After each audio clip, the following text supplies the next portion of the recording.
ہمیں جوائن کیا ہے علامہ سید جاوید نقوی نے قم سے، اور بڑی دور سے آج ہمیں جوائن کیا انہوں نے۔ علامہ صاحب السلام علیکم۔ وعلیکم السلام۔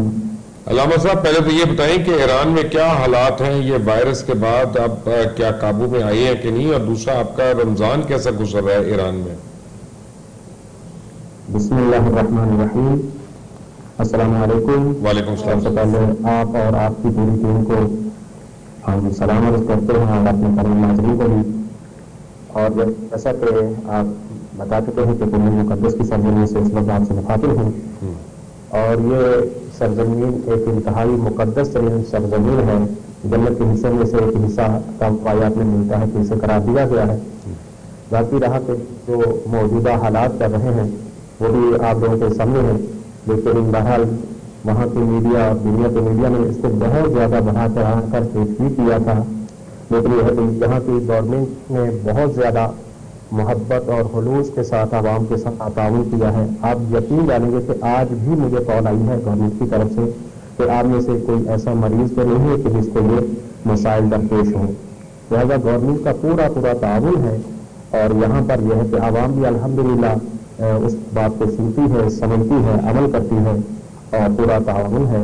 اور بہرحال یہاں پر کیونکہ امام رضا علیہ السلام کی نگری ہے، یہ کہلاتی ہے، تو اس وجہ سے یہ ہے کہ یہ الحمدللہ مشکلات سے انکار نہیں ہے، بہترین طریقے سے سلسلہ کر رہا ہے، اور اب حالات کافی بہتر ہو چکے ہیں، کافی کنٹرول ہو چکا ہے۔ اچھا یہ بتائیے گا کہ وہاں پہ اب رمضان جو ہے وہ کیسا آپ لوگ سیلیبریٹ کریں؟ کیا کوئی لاک ڈاؤن ہے کہ کوئی دکانیں کھلی ہوئی ہیں، لوگ روزمرہ کا اشیاء کس طرح لے رہے ہیں؟ کیا اس کے اوقات ہیں کہ پورا اوپن ہے؟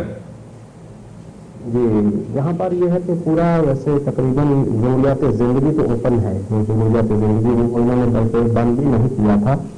باقی جو اوور تھا سفر کرنا اور باقی ایک شہر سے دوسرے شہر کو، وہ کچھ عرصے کے لیے زیادہ سختی انہوں نے کی تھی، لیکن اب اس وقت ماہ رمضان الحمدللہ بالکل اچھے طریقے سے کر رہا ہے، اور کوئی بھی یہاں پر مزاحمت اصل میں عوام کی طرف سے اس طرح سے نہیں ہے یہ سمجھا جائے۔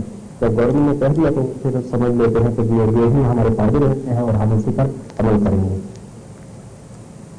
علامہ صاحب ہم بات کر رہے ہیں دعا کی اس ٹائم، تو ہمیں بتائیے کہ اعمال جو ہوتے ہیں ہمارے، وہ ہماری دعا پہ کتنا اثر کرتے ہیں، کہ ہمارے ایکشنز جو ہیں وہ کس طرح سے ہماری دعاؤں کے اوپر اثر انداز ہوتے ہیں؟ دعا یقیناً ایک اہم ترین اسلام کا موضوع ہے، اور اس حوالے سے یہ ہے کہ دعا اگر اس کا دوسرا نام لیا جائے قرآنی تعلیمات کی روشنی میں تو وہ یہ ہے کہ دعا ہی عبادت ہے۔ دعا سے ہٹ کر عبادت کا کوئی تصور ہی نہیں ہے۔ آپ جس انداز میں بھی دعا عمل کرتے ہیں وہ سارا کا سارا دعا ہی بن جاتا ہے، یعنی اس کی حیثیت دعا کی پڑھ جاتی ہے، یعنی دعا بن جاتی ہے۔ اب یہی ہے کہ انسان جب کوئی بھی چاہے وہ حتیٰ کہ روزہ بھی ہے تو روزہ بھی جب آخر میں نتیجہ نکلتا ہے تو وہ دعا ہی بن جاتی ہے۔ دعا یعنی خدا کو خلوص سے نیت کے ساتھ پکارنے کا نام دعا کہلاتا ہے۔ صاحب کا شکریہ کر دوں، علامہ سید جاوید نقوی صاحب کا۔